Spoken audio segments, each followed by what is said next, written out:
Fala galera, meu nome é Carol Gonzaga, eu sou professora de português e hoje eu vou fazer um resumo para vocês dos módulos 1, 2 e 3 da apostila do 7º ano, beleza? Vou abrir aqui para vocês o slide. Vamos lá. Ó, o módulo 1 fala sobre classes gramaticais. Professor, o que são classes gramaticais? São as classes das palavras, certo? Substantivo, um adjetivo, um advérbio, um verbo, uma preposição. Tranquilo? Para que servem as classes gramaticais? Elas servem para organizar as palavras de acordo com a sua função no texto. Lembrando que as palavras na língua portuguesa podem ter mais de uma classificação. Por exemplo, dependendo do contexto ou da situação, um verbo pode virar um substantivo, tá? Um adjetivo pode virar um substantivo. Então, pode mudar de classe gramatical dependendo do contexto, tá?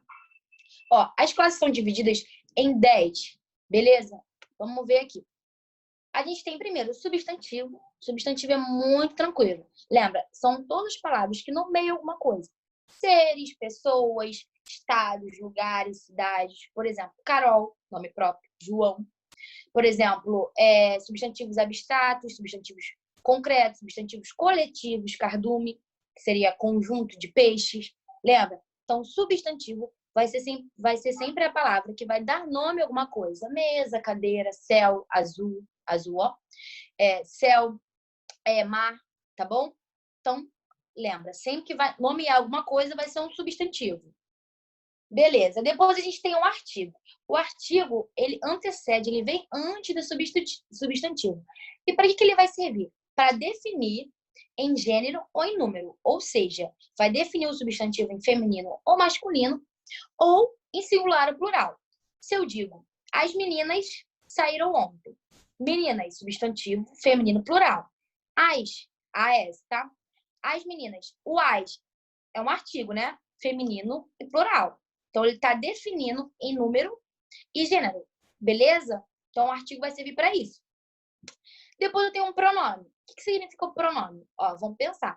Se tudo que dá nome na língua portuguesa é um substantivo, e o prefixo pró, tá? Significa a favor de algo, então o pronome vai ser a favor do substantivo, certo? Vai trabalhar para o substantivo. Então, ele vai acompanhar, ele vai substituir ou se referir a um substantivo. Vamos dar um exemplo. João estudou muito ontem. Bom, ele está cansado. Ele está se referindo a quem? Ao João, certo? Se eu falar, João estudou muito ontem. João está cansado. Não fica repetitivo? Eu repeti o João várias vezes? Sim, não é? Então, eu uso o pronome para evitar a repetição, beleza? Para não ficar uma coisa repetitiva. Então, os pronomes são usados para substituir, tá? Ou acompanhar um substantivo. Tranquilo? Vamos lá. Depois a gente tem um adjetivo. Professor, o que é adjetivo? Lembra que a gente aprende desde novinho na escola. O que é adjetivo? Aquilo que dá característica a alguma coisa, que qualifica o nome, beleza? Então, ele vai sempre estar perto do substantivo, tá? Pode estar deslocado, mas ele vai sempre qualificar um substantivo. Vamos dizer, bonito, feio, claro, escuro, tá bom? Depois a gente tem um numeral. Tranquilo, né? É a palavra que indica quantidade. Pode ser primeiro, segundo, terceiro, pode ser 1, 2, 3, pode ser em fração, 1/4, 2/4, 3/4, beleza? Depois a gente tem um verbo. Professor, o que é verbo? Não lembro, não sei identificar. Ó, isso vocês têm que colocar assim ó, na mente de vocês para a vida inteira. Verbo verbo é ótimo. Verbo é uma palavra que vai sempre indicar ação, estado ou fenômeno da natureza. Como assim, professora? E lembra que o verbo, ele sempre vai poder ser conjugado. Tem como você conjugar um substantivo, certo? Mas um verbo tem. Beleza? Você pensa, amar. Eu amo, tu amas, ele ama, nós amamos. Tranquilo? Então, o verbo pode ser de ação, correr, falar, beleza? Dormir. Pode ser de estado. Quando eu falo, eu estava triste. Estar ou eu permaneço triste. Ela permanecia cansada. Vai ser um verbo de ligação, que eu acho que vocês já viram. Lembra que indica um estado, um sentimento, tá? ou pode ser um fenômeno da natureza. Então, são aqueles que aparecem. Choveu, amanheceu, anoiteceu, beleza? São aqueles que indicam um fenômeno da natureza. Tranquilo? E depois a gente tem o advérbio. Professor, o que é o advérbio? Advérbio, lembra? Advérbio. Junto com o verbo, tá? A palavra que altera o sentido do verbo, adjetivo ou advérbio. Como assim altera o sentido? Lembra que advérbio, ele dá uma circunstância, alguma coisa. Alguma palavra, né, no caso. Se eu digo, ela falou rapidamente comigo. Rapidamente é o modo como ela falou, certo? Então, é um advérbio. Agora, se eu tenho, infelizmente, ou melhor, recentemente, passei na prova. Recentemente, ideia de tempo, beleza? Vai ser um advérbio de tempo. Tranquilo? E não só os advérbios terminados em mente. Tem muito, pouco, que são de intensidade. Tem aqueles de companhia, de instrumento. Beleza? Depois a gente tem preposição. Professora, o que é preposição? Preposição, vamos tentar entender aqui. É a palavra que liga duas palavras. Como assim? Se eu falo, ela gosta de chocolate. Quem gosta, gosta de alguma coisa. De alguma coisa. Então, se eu vou pegar o verbo gostar e o chocolate e vou colocar uma preposição no meio. Ou seja, a preposição vai servir para ligar o verbo gostar e o substantivo chocolate. Beleza? Então, preposição serve para ligar duas palavras. Tranquilo? Só isso. Depois a gente tem a conjunção. Lembra, se a preposição liga duas palavras, a conjunção vai ligar palavras e orações, tá? Se eu falo, ela foi à feira comprar frutas e legumes, tá? As conjunções vão servir para conectar. É justamente isso, né? São conectores que podem ser de adição, de oposição, lembra? De causa, pode ser de vários sentidos. Beleza. Se eu falo, ela foi à feira e comprou frutas e legumes, acho que foi isso que eu falei, o E é um conectivo de quê? A adição, beleza? Então, a conjunção vai sempre ligar duas orações. Duas ou mais orações. E depois a gente tem a interjeição. A interjeição, ela é uma reação espontânea e ela não tem função sintática, tá? Então, ou seja, não vai ter um verbo. Vai ser aquela que indica uma emoção momentânea. Por exemplo, puxa, ó, nossa, meu Deus.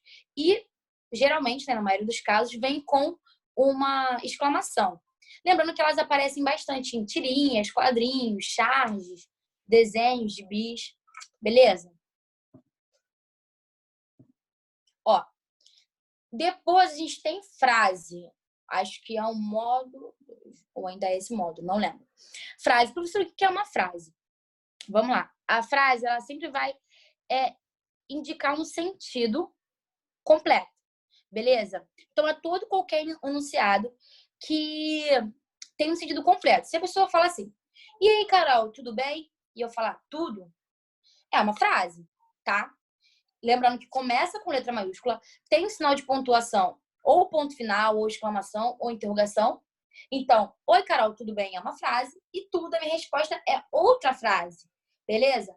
Só que aí, a frase, ela se divide em duas. Essa que eu acabei de falar é uma frase nominal, pois não possui verbo na sua construção. E aí, Carol, tudo bem? Falei tudo. Tem algum verbo aí? Não. Agora, a frase verbal vai possuir um verbo. Vamos olhar os exemplos. Frase nominal. Cuidado, silêncio. Possui algum verbo na sua construção? Não, mas tem sentido completo e tem sinal de pontuação. Beleza? Então é uma frase. Agora, frase verbal. Amanhã acordarei bem cedo. Qual é o verbo? Acordarei. Se tem um verbo, então vai ser uma frase verbal. Pedimos desculpas pelo atraso. Qual é o verbo?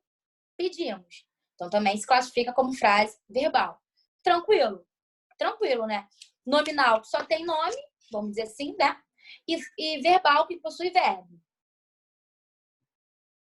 Tá. Depois a gente tem um período. Vamos pensar assim, né?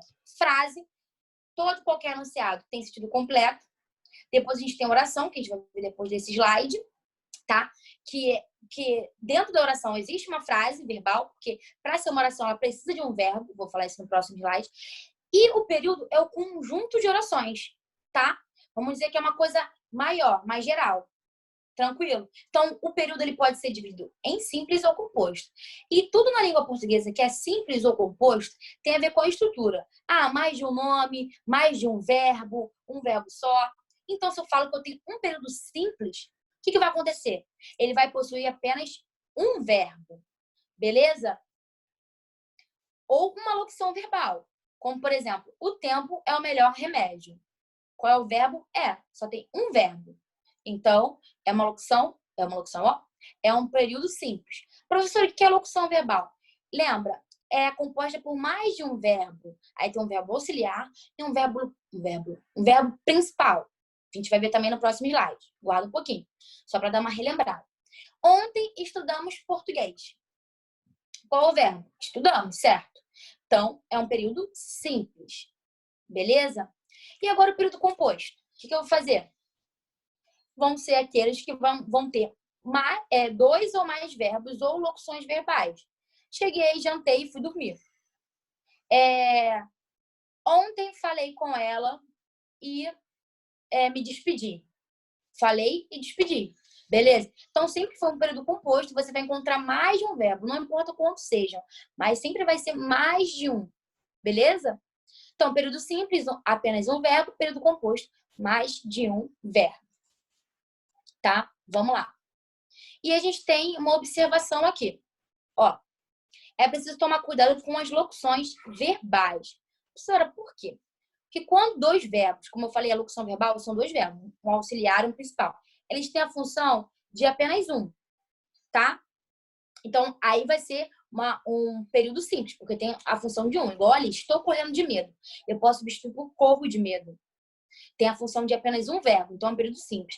Agora, se eu tiver dois verbos de ação, tá? Que tem a função de dois verbos, não de apenas um, vai ser um período composto. Então, você tem que ficar ligado nisso, entendeu? Se eu tenho dois verbos com a função de um, se eu tenho uma locução verbal com a função de um verbo, é período simples. Se eu tenho dois verbos que têm função de dois verbos diferentes de ação, é um período composto, beleza? E aí, tá passando agora o carro do ovo, né? Aqui, ó. Trilha sonora. E aí, eu tenho aqui o exemplo. Aquele homem da cidade chega correndo. Então, eu tenho o verbo chegar, que é um verbo de ação, e correndo também, que é um verbo de ação. Beleza? Então, aí eu vou ter o quê? Um período composto. Tranquilo? Vamos pro próximo. Opa. Tá. E aí, a gente vai chegar, então, na oração. Professora, o que é uma oração? Não sei, não faço ideia. Lembra? Falei um pouquinho atrás do vídeo. Se quiser voltar para poder lembrar, mas eu vou falar de novo. Oração, tá? É uma frase que possui sentido completo e verbo, tá bom? Então, dentro da oração, a gente possui frase. Tranquilo? Só que tem que ser uma frase verbal, não pode ser uma frase nominal. Beleza? Então, o que a gente diz que a oração, ela gira em torno do verbo, ela precisa de um verbo. Vamos olhar aqui o porquê. Ó, sujeito. Tá, vamos classificar aqui. É o termo a que se refere o verbo, certo? Maria foi comprar pão. Quem é que foi comprar pão? Maria. Então, é de quem eu estou falando alguma coisa. Sobre quem eu estou relatando alguma coisa. Predicado. Professora, por que você está falando isso agora? Porque a gente está analisando uma oração. Se uma oração ela possui verbo, ela possui um sujeito e um predicado. O sujeito vai ser de quem eu estou falando e o predicado vai ser tudo que eu falar sobre o sujeito. Tudo que vem depois. Maria comprou maçã. Maria, sujeito, comprou maçã ontem na feira. Tudo que eu falar depois vai ser um predicado. E o predicado tem que ter um verbo. Beleza? Obviamente. Já que o predicado está dentro da oração, ele também tem que ter um verbo. Tranquilo? Então, o predicado inclui verbo, artigo, substantivo, adjetivo, objeto direto, indireto. Encaixa tudo no predicado. Tranquilo? Depois do sujeito, tudo que vier depois é predicado. Coloca isso na sua cabeça, seu coração forever. Forever, beleza? E a gente tem um exemplo. A essas alturas, seu João não aguentou. Vamos lá. Quem é o sujeito da frase? Seu João, certo?